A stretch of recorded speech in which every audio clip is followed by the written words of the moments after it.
বন্ধুরা, আজকের গল্পটা এসেছে আমাদের এক সাবস্ক্রাইবার অয়নের কাছ থেকে। সে বলছে, এক রাতে দেরি করে ট্রেনে উঠেছিল, ভেবেছিল নিরিবিলি যাত্রা হবে, কিন্তু শেষ কামরার সেই যাত্রা আজও সে ভুলতে পারেনি।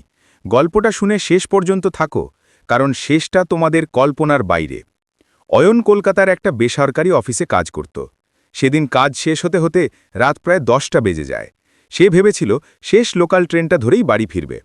রেল স্টেশনে ঢুকতেই শুনল ঘোষণা, শিলিগুড়ি লোকাল এখনই ছাড়ছে। অয়ন দৌড়ে উঠে পড়ল শেষ কামরায়। পুরো কামরাটা ফাঁকা, একটাও মানুষ নেই। জানালার বাইরে বাতাসের ঠান্ডা ছোঁয়া, মাঝে মাঝে ঝাঁকুনি দিচ্ছে ট্রেন, আর দূরে দূরে গ্রামের আলো। অয়ন ব্যাগটা পাশে রেখে হাই তুলল। চমৎকার, নিরিবিলি যাত্রা হবে, ভাবল সে। ট্রেন চলতে লাগল। সুরেলা ধাক্কাধাক্কিতে এক ধরনের ঘোরে ঢুকে গেল অয়ন। জানালার বাইরে তাকিয়ে দেখে চাঁদের আলোয় মাঠ পেরিয়ে যাচ্ছে ট্রেনটা। মাঝে মাঝে কাঁচে নিজের প্রতিচ্ছবি দেখতে পাচ্ছিল সে, মাথা হেলিয়ে ঘুমন্ত চোখে। কিন্তু কিছুক্ষণ পরেই অদ্ভুত এক জিনিস চোখে পড়ল। জানালার কাঁচে তার পিছনে আরেকটা প্রতিচ্ছবি। কেউ বসে আছে। অয়ন ঘুরে তাকালো, কেউ নেই। আবার কাঁচে তাকালো, স্পষ্ট দেখা যাচ্ছে এক লোক তার পিছনে বসে আছে, মাথা নিচু, দুহাত হাঁটুর ওপর। আলো ছায়ার খেলা বলে নিজেকে শান্ত করল অয়ন। কিন্তু যতই ট্রেন এগোচ্ছে, কাঁচে সেই ছায়া ততই স্পষ্ট হচ্ছে। এখন দেখা যাচ্ছে সেই ছায়ার গায়ে পুরনো ধূসর শার্ট, গলা পর্যন্ত ছেঁড়া, আর মাথার অর্ধেকটায় চুল নেই। অয়ন দ্রুত উঠে দাঁড়াল। পুরো কামরা ফাঁকা, কোথাও কেউ নেই।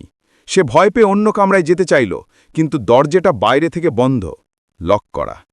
এ কেমন ব্যাপার, কাপা গলায় বলল সে। ঠিক তখনই ট্রেনটা একটা টানেলে ঢুকল। চারদিক অন্ধকার, শুধু জানালার কাজে দেখা যাচ্ছে পেছনের সেই প্রতিচ্ছবিটা এখন একেবারে তার পাশে এসে বসেছে।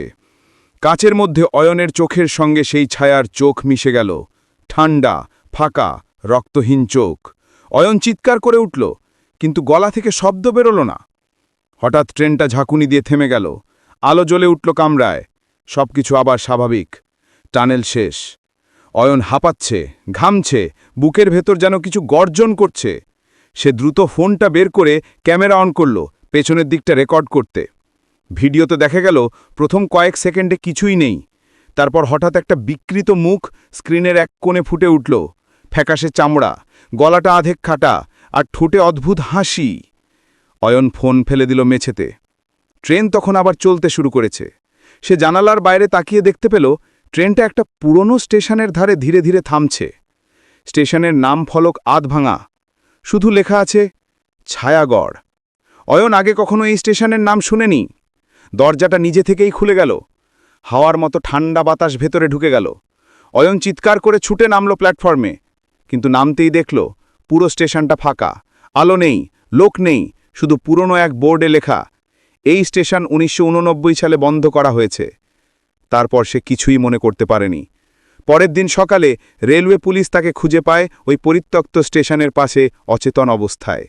তার ফোনে একটাই ভিডিও ছিল, যেখানে শেষ মুহূর্তে দেখা যায় ট্রেনের জানালায় সেই মৃত ছায়া অয়নের কাঁধে হাত রাখছে। অয়ন এখনও সেই ভিডিও কারু দেখাতে পারে না। সে বলে, যে ট্রেনে ওই ছায়া একবার ওঠে, সেই কামরা কখনো একা থাকে না। বন্ধুরা, যদি গল্পটা ভালো লেগে থাকে একটা লাইক দিও, আর কমেন্টে জানাও তুমি হলে কি শেষ কামরায় একা উঠতে। আর এমনই ভয়ঙ্কর বাস্তব ভিত্তিক হরর গল্প শুনতে চাইলে চ্যানেলটা সাবস্ক্রাইব করতে ভুলো না।